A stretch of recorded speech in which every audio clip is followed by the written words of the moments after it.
بسم اللہ الرحمن الرحیم۔ ناظرین کرام، پروگرام پیام امن کے ساتھ محمد ضیاء المرتضیٰ بھیروی آپ کی خدمت میں حاضر خدمت ہے۔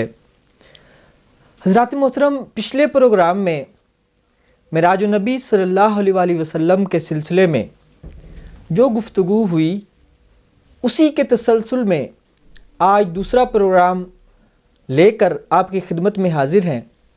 آج ہمارے ساتھ موجود ہیں پروفیسر ابوبکر صدیق صاحب۔ پروفیسر صاحب آج کے پروگرام میں ہم آپ کو خوش آمدید کہتے ہیں۔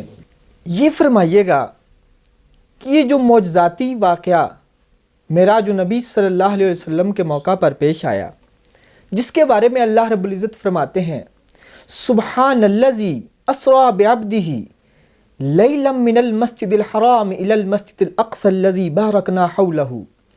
جب آپ صلی اللہ علیہ وآلہ وسلم اللہ رب العزت سے ملاقات کے بعد واپس تشریف لائے اور حضرت موسیٰ سے ملاقات ہوئی، آپ نے نمازوں کے تحفے کا ذکر کیا، تو آپ اس بارے میں کیا فرمائیں گے؟ بسم اللہ الرحمن الرحیم۔ جی، یہ بہت ہی مبارک اور خوبصورت سفر ہے حضور علیہ الصلوۃ والسلام کی مبارک سیرت طیبہ کا۔ تو جب حضور علیہ الصلوۃ والسلام واپس تشریف لائے اور ملاقات حضرت موسیٰ علیہ الصلوۃ والسلام سے ہوئی، تو آپ اس کو ذرا اس پیرائے میں بھی دیکھیں کہ اللہ اپنے بندوں کی دعاؤں کو سنتا بھی ہے اور قبول بھی کرتا ہے، اور قبولیت میں فرق یہ آ جاتا ہے کبھی کبھی کہ اللہ کبھی اسی وقت قبول کر لیتا ہے، اور کبھی اس کو دعا کی قبولیت کے اندر تاخیر بھی اللہ تعالیٰ کی ایک حکمت ہوتی ہے۔ اب حضرت موسیٰ علیہ السلام نے سوال کیا تھا کہ میں اللہ آپ کو دیکھنا چاہتا ہوں، اور پھر وہ کوہ طور کا سارا واقعہ پیش آیا، تو اب وہ ایک دعا بھی تھی کہ اے اللہ میں آپ کا جلوہ کرنا چاہتا ہوں۔ تو اس جلوے کو بھی مد نظر رکھیں ذہن میں، اور پھر اب یہ بھی دیکھیں کہ جب اللہ تعالیٰ نے نمازیں 5 ہی دینی تھی فائنل، اور تو پھر آگے حضرت موسیٰ کو کھڑا کر کے واپس بھجوانا پھر 50 پہلی بار کیوں دی جا رہی ہیں؟ یہاں بڑے اشاق نے سوال اٹھائے۔ انہوں نے کہا کہ جب دینی ہی 5 تھیں تو پھر 50 دینے کا کیا فائدہ تھا؟ یہ حکمت کیا تھی اس کے پیچھے؟ تو اشاق نے یہاں پر حضرت یوسف علیہ السلام کے واقعے سے مثال لی۔ انہوں نے کہا کہ جب 30 سے 40 برس بعد حضرت یوسف علیہ السلام کے بھائی مصر کے اندر گندم خریدنے آئے، اور حضرت یوسف علیہ السلام کے دل نے چاہا کہ اپنے بھائیوں کو میں روک روک کے ذرا دیکھوں اور اپنے ماں جائے حضرت بنیامین کو بھی دیکھوں، تو پھر انہوں نے کیا کیا؟ انہوں نے ایک ہیلہ اپنایا، اور وہ ہیلہ یہ تھا کہ بھی انہی کی گندم کی بوریوں میں ایک پیمانہ چھپا دیا، اور آگے اپنے ہی سپاہی کھڑے کر دیے کہ ان کو روک لینا اور ان سے کہنا کہ ہمارا ایک پیالہ گم ہو گیا ہے اور ہم وہ پیالہ دیکھنا چاہتے ہیں۔ اور پیالہ پھر حضرت بنیامین کے ہی بورے سے نکلا، اور پھر انہیں گرفتار کر لیا، اور گرفتار کر کے زندان میں نہیں ڈالا، اپنے گھر میں ٹھہرایا تاکہ میں اپنے ماں جائے سے بھائیوں سے ملاقات کر لوں اور دوسرے بھائیوں کو بھی خبر نہ ہو۔ یہ بھی ایک حکمت تھی اللہ تعالیٰ کی۔ تو کہا کہ حضرت یوسف علیہ السلام کے دل میں یہ اپنائیت تھی کہ میرا بھائی ماں جایا آیا ہے تو ذرا روک لوں، ذرا بیٹھ کے باتیں کر لوں، اپنے بھائی کے بارے میں پوچھ لوں، اپنے والدین کے بارے میں ذرا پوچھوں۔ تو وہ ایک اپنائی احساس تھا، تو اس کے لیے انہوں نے ایک ہیلہ اپنایا۔ اب ذرا ان 2 واقعات کو، حضرت موسیٰ علیہ السلام کی اس دعا کو اور حضرت یوسف علیہ السلام کی اس چیز کو بھی ذرا مد نظر رکھیں۔ اب ذرا اس پیرائے کے دیکھیں کہ ملاقات ہو رہی ہے اللہ مکان کے اندر، اوحا الی عبدہ ما اوحا، جو اللہ جل مجدہ نے کلام فرمایا سو فرمایا۔ ہم تک وہ خبریں نہیں پہنچیں کہ اللہ اور اس کے رسول کے درمیان وہاں راز و نیاز کی کیا باتیں ہوئیں، لیکن وہاں ایک بات تو ضرور ہے کہ لا مکان میں جا کر بھی امتی حضور صلی اللہ علیہ وسلم نہیں بھولے۔ سرکار دو عالم صلی اللہ علیہ وسلم کے اس لا مکان میں حسن ازل کے سامنے بھی حضور علیہ الصلوۃ والسلام اپنی امت کو نہیں بھولے، اور وہاں پر بھی اپنی امت کی سفارش پیش کر دی۔ تو حضور علیہ الصلوۃ والسلام نے پھر واپس آنا چاہا۔ تو کہا جاتا ہے کہ کوئی بڑی جگہوں پہ جائے تو کسی کا واپس آنے کا دل نہیں کرتا، لیکن کمال رحمت للعالمینی ہے کہ اس لا مقام میں جا کر بھی حضور علیہ الصلوۃ والسلام کو اپنی امت نہیں بھولی، اور حضور صلی اللہ علیہ وسلم اپنی امت کے لیے واپس آنا چاہتے ہیں۔ تو کہتے ہیں کہ اللہ جل مجدہ بھی یہ چاہتے تھے کہ میرا حبیب جائے، میرا حبیب پھر واپس پلٹ کے آئے، اور میں بھی اپنے بار بار اپنے حبیب کو دیکھوں۔ تو اس لیے حضور علیہ السلام اشاق نے یہاں پر بڑی یہ تعویل دی۔ انہوں نے کہا کہ اللہ تعالیٰ نے کیا کیا، آگے حضرت موسیٰ کو کھڑا کر دیا، اور محبوب بار بار واپس آئے، اور میں وہ میرے جلوے دیکھے اور میں اپنے محبوب کو دیکھوں۔ تو اس لیے 50 نمازیں پہلے دے دیں اور آگے حضرت موسیٰ کو کھڑا کر دیا کہ موسیٰ میرا محبوب بار بار پلٹ کر میری بارگاہ میں واپس آئے گا اور میرے حسن ازل کے نور میں نہائے گا، اور جب بھی وہ میرے حسن ازل کے نور میں نہا کر واپس آپ کی طرف آئے گا تو میرے حسن کے جلوے اپنے چہرے مبارک اور جسم اقدس میں لے کے آئے گا۔ تو موسیٰ تو اپنی پیاس میرے حسن کے ازل کی بجھاتے رہنا میرے حبیب کو دیکھ کر، اور نمازیں بخشنے کے بہانے تو حبیب کو میرے پاس بھیجتے رہنا، اور ادھر میں اپنے محبوب علیہ الصلوۃ والسلام کو دیکھتا رہوں گا۔ تو یہ ایک پیارا، ایک محبت بھرا یہاں پر یہ واقعہ ہے، حتیٰ کہ جب 45 نمازیں معاف ہو گئیں اور 5 نمازیں بچ گئیں تو پھر وہاں پر حضرت موسیٰ علیہ السلام نے پھر کہا، جو کہ کلیم اللہ تھے، کہا میں نے کلام کی حلاوت سنی، کانوں کو پڑھی تو دل نے یہ کہا کہ یہ حسن کتنا ہوگا۔ تو جب بھی حضور ہر بار اللہ کے جلووں سے نکل کر جب حضرت موسیٰ کے پاس تشریف لاتے تو ان کی آنکھوں کی پیاس اور بڑھ جاتی کہ حضور واپس جائیں پھر اور جلوے سمیٹ کے لائیں۔ تو حتیٰ کہ 45 نمازوں کے بعد بھی وہ کہتے ہیں کہ حضور آپ پھر واپس جائیے، آپ کی امت 5 پہ بھی نہیں مانے گی۔ تو آپ نے فرمایا کہ اب مجھے میرے رب سے حیا آتی ہے کہ وہ اتنا کریم رب ہے، کیا اس کا اتنا بھی حق نہیں کہ دن میں 5 بار بندہ اس کی بارگاہ میں اپنا سر جھکائے؟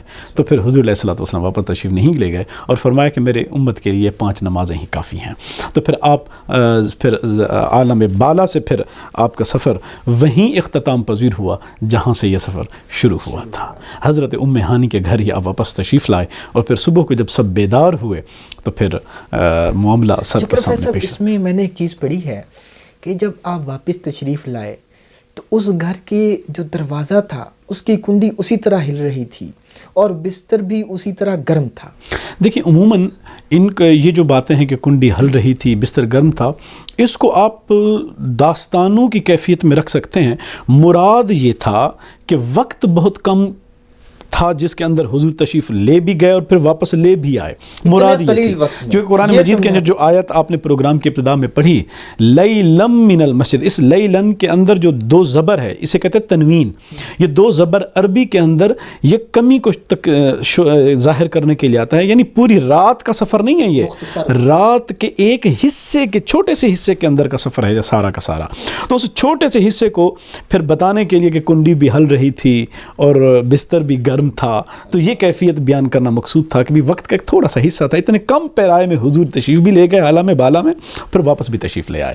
تو یہ بنیادی ہے۔ یہاں پر اشاق نے ایک اور بات بھی کہی ہے، انہوں نے کہا کہ یہ جو کنڈی ہل رہی تھی یہاں پر گئی تو کنڈی رک گئی، بستر کی گرمائش جہاں پہ تھی وہ رک گئی۔ یہ کیوں رکنا تھا؟ وہ کہتے ہیں حضور جان کائنات ہیں، جب حضور کائنات کی حدود سے باہر تشریف لے کے گئے ہیں تو وہاں پھر جیسے ہی کائنات کی جان کائنات سے نکلی ہے تو کائنات جو جہاں پہ بھی کنڈی یہیں پہ تھی رک گئی، پانی بہتا تھا رک گیا، وہ وقت وہیں پہ تھم گیا، کائنات تھم گئی۔ اور جب حضور اس کائنات کی حدود میں واپس آئے ہیں تو پھر سے ساری حرکتیں جاری ہو گئیں کہ حضور جان کائنات ہیں۔ محبت والوں نے یہ بھی تعویلات اس کے اندر کی ہیں۔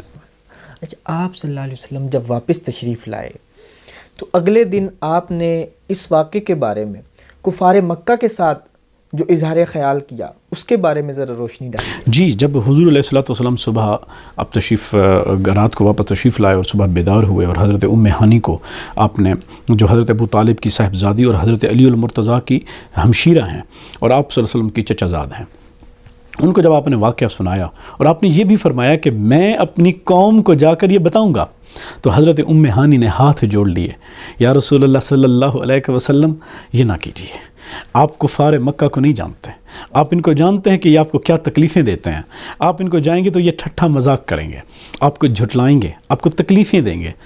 تو انہوں نے حضور علیہ الصلوۃ والسلام کا پلو پکڑ لیا، تو سرکار دو عالم صلی اللہ علیہ وسلم نے وہ پلو کو جھٹکا دیا اور چھڑا لیا، اور حضرت ام ہانی فرماتی ہیں کہ جیسے ہی حضور نے وہ جھٹکا دیا تو اسی وقت حضور کے قلب اطہر سے نور کی ایک شعاع نکلی، اور وہ اتنی منور تھی وہ شعاع کہ اس کی روشنی سے، نور سے میری آنکھیں چندھیا گئیں، اور میں اسی وقت اللہ کی بارگاہ میں سجدے میں گر گئی کہ میں نے کہا کہ یہ میں اللہ کا شکر ادا کر لوں کہ یہ نور ہے، تو میں نے فوراً سجدہ کیا۔ تو کہتی ہیں کہ جب میں سجدے سے اٹھی تو حضور تشریف لے جا چکے تھے، اور پھر کہتے ہیں کہ میری ایک لونڈی تھی نبا، تو میں نے اس سے کہا کہ جاؤ پیچھے اور جا کر دیکھو کہ حضور علیہ الصلوۃ والسلام کیا کرتے ہیں. تو کہتے ہیں میں نے پھر اپنی لونڈی جو نبا تھی ان کو بھیجا، اور نبا کہتی ہیں کہ جب میں گئی تو میں نے دیکھا کہ حضور علیہ الصلوۃ والسلام کعبہ مبارک کے جو دروازہ اور حجر اسود کے درمیان تشریف فرما ہیں، اور آپ کے گرد کفار مکہ اکٹھے ہیں، اور کفار کے جو بڑے بڑے جو اس وقت کے رئیس تھے ابو جہل اور مطعم بن عدی، یہ بھی آپ کے ساتھ کھڑے تھے. اور آپ علیہ الصلوۃ والسلام ان کو یہاں رات کے حرم شریف سے لے کر مسجد اقصیٰ، پھر مسجد اقصیٰ یہ اسراء کا سفر ہے، اور پھر مسجد اقصیٰ سے عالم بارہ کا سفر یہ معراج کا سفر ہے. تو یہ اسراء اور معراج یہ دونوں کے سفر حضور علیہ الصلوۃ والسلام نے ان کو سنائے، اور پھر یہ بھی بتایا کہ مجھے جہنم کی طرف لے جایا گیا، وہاں پہ میں نے کیا دیکھا، جنت میں نے کیا دیکھا، یہ سارے سفر کی روداد ان کو سنائی. تو کہتے ہیں کہ اس وقت کچھ جو قریشی تھے انہوں نے سیٹیاں بجائیں، تالیاں بجانے لگے، ٹھٹھا مذاق کرنے لگے، آپ کے اوپر تانے کسنے لگے. اسی عالم کے اندر جبیر بن مطعم اور ابو جہل بھی بولے. انہوں نے کہا کہ اب تو حد ہی ہو گئی ہے اے محمد صلی اللہ علیہ وسلم، اب تو حد ہی ہو گئی ہے. پہلے آپ ہمارے بتوں کو جھٹلاتے تھے اور اپنے نئے خدا کی ہمیں بتاتے تھے، اور آج تو آپ یہ بات کر رہے ہیں. بھلا یہ کیسے ممکن ہے کہ جہاں مسجد اقصیٰ جس شہر کی بات کرتے ہیں وہاں ہمارا جاتے ہوئے تیز اونٹنیوں اور سانڈنیوں پر بھی جاتے ہوئے ہمارا 1 مہینہ لگتا ہے، اور واپسی پر بھی ہمارا 1 مہینہ لگتا ہے، اور ہم یہ کیسے مان لیں کہ یہ 2 ماہ کا سفر آپ نے رات کے تھوڑے سے حصے میں کی ہے؟ یہ بات ہم ماننے کے لیے تیار نہیں ہیں. تو یہ وروداد واقعہ آپ نے ان کے سامنے رکھا. تو اسی عالم میں جبیر بن مطعم نے جب آپ کو جھٹلایا تو حضرت سیدنا صدیق اکبر بھی وہیں پر موجود تھے. حضرت سیدنا صدیق اکبر وہیں پر ان کی رگے عشق پھڑکی اور وہ بولے. آپ نے فرمایا جبیر تم نے جو جھٹلایا ہے بہت ہی برا کیا ہے. آپ نے فرمایا کہ میں گواہی دیتا ہوں کہ حضور علیہ الصلوۃ والسلام جو فرما رہے ہیں یہ حرف بحرف سچ فرما رہے ہیں اور یہ ہوا ہے. تو جبیر بن مطعم اور مطعم بن عدی اور اسی دوران ابو جہل وہ کہتے ہیں ابو بکر بھلا یہ بات عقل کو سمجھنے میں آتی ہے؟ کیسا ممکن ہے تم ہوش و خرد کے چھوڑ کر تم یہ بات کو اس کو تسلیم کر رہے ہو؟ تو حضرت سیدنا صدیق اکبر نے بڑی خوبصورت بات کہی. آپ نے فرمایا کہ یہ کیا ہے، میں تو اس سے بڑی تصدیق حضور علیہ الصلوۃ والسلام کی کرتا ہوں، اور وہ یہ فرماتے ہیں کہ میرے اوپر عالم بالا سے وحی آتی ہے اور ایک فرشتہ آتا ہے جو میرے رب کی طرف سے پیغام لاتا ہے، اور میں جب اس کو تسلیم کرتا ہوں حتیٰ کہ میں نے اس فرشتے کو نہیں دیکھا لیکن میں نے ان کی زبان اقدس سے سنا ہے، جب میں اس بات کی تصدیق کرتا ہوں تو پھر یہ کیا بات ہوئی کہ میں اس کی تصدیق نہ کروں؟ میں حرف بحرف تصدیق کرتا ہوں کہ اللہ کے نبی نے جو فرمایا ہے وہ برحق فرمایا ہے. تو یہاں پر حضرت صدیق اکبر نے یہ آپ نے وہاں پر حضور علیہ الصلوۃ والسلام کی تصدیق فرمائی. تو اسی دوران جو کفار مکہ تھے انہوں نے پینترا بدلا. انہوں نے کہا کہ چلو ان کو جھٹلانے کے لیے کوئی اور تدبیر سوچتے ہیں. فوراً انہوں نے اپنی تدبیریں بدلیں اور انہوں نے کیا کیا؟ انہوں نے کہا کہ جناب مسجد اقصیٰ کے دروازے کتنے ہیں، مسجد اقصیٰ کی کھڑکیاں کتنی ہیں، دروازے کتنے ہیں، تو کس کس طرف ہیں یہ بتائیں. مسجد اقصیٰ کا محراب کس طرف ہے اور اس کا ڈیزائن کیا ہے، اور یہ بتائیے کہ وہاں مسجد اقصیٰ کے مضافات میں کیا ہے.